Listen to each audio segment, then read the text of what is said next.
Well, Congressman Tracy Mann was born and raised on his family farm in Kansas. As a member of the Congressional Western Caucus, he takes his agriculture and infrastructure priorities to Washington. Congressman Mann is featured on this week's Champions of Rural America. He talks about how his farm values continue to guide him in Congress.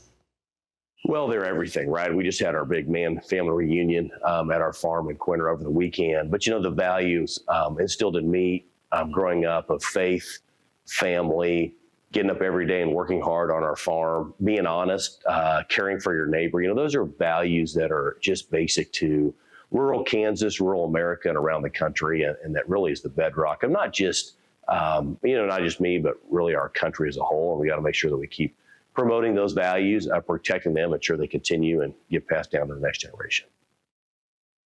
Then turn to the farm economy. We asked Congressman Mann about some of the biggest concerns he hears from farmers when he returns to his district in Kansas.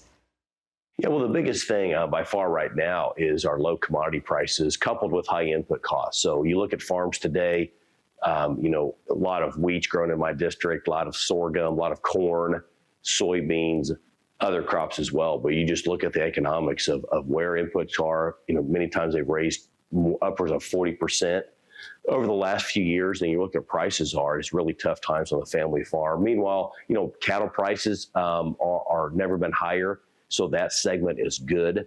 But we're watching with a very mindful eye what we're seeing on the farms. Fortunately, we've had relatively good growing conditions for the most part of my district in Kansas, and look forward to that continuing here as we head towards harvest this fall. Well, of course, the biggest topic right now, one of the biggest threats to the cattle industry, New World screwworm, the flesh-eating maggot that's spreading in Mexico. We did ask Congressman Mann for his take on the potential impact and the action USDA is taking. Well, I represent Western Kansas, one of the largest beef producing areas of the country. New World screwworm, tremendous risk to the cattle industry. We've seen this decades ago. Fortunately, we know what the remedy is, and that's releasing sterile flies to prevent it from spreading farther north. So we're doing that right now.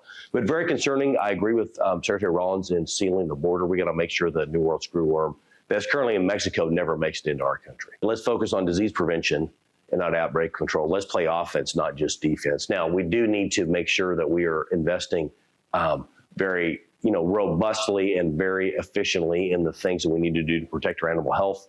We got to make sure we're ready when we have an outbreak. We also got to make sure that we prevent these outbreaks from occurring. Research is really leading the way in that. And so that's something we included some funding for that in the big, beautiful bill, and look for that to continue. Well, Congressman Mann has represented his district since 2021. He does serve on the Agriculture Committee and also chairs the Livestock, Dairy and Poultry Subcommittee.